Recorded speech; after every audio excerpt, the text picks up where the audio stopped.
Alors pour la petite histoire, Uber est né, le fondateur d'Uber était à Paris, il ne trouvait pas de taxi, et il s'est dit ça serait bien d'avoir un service un peu plus pratique pour avoir des taxis. Et en rentrant aux États-Unis, il a créé Uber. Et pourquoi ça marche? Parce que c'est efficace, parce que ça rajoute un petit supplément d'amabilité et de service que les taxis parisiens, il faut bien le dire, ne faut pas généraliser absolument, mais n'avaient pas.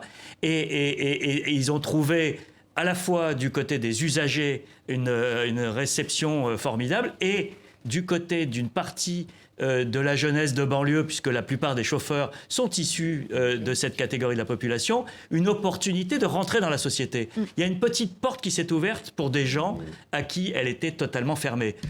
Qui de ce personnel politique s'inquiète? Il nous parle sans arrêt d'échéance de nationalité, de tout ça.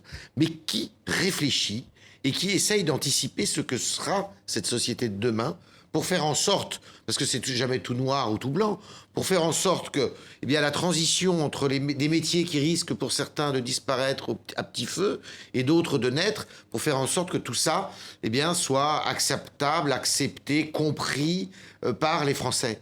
Mais personne, vous les entendez ?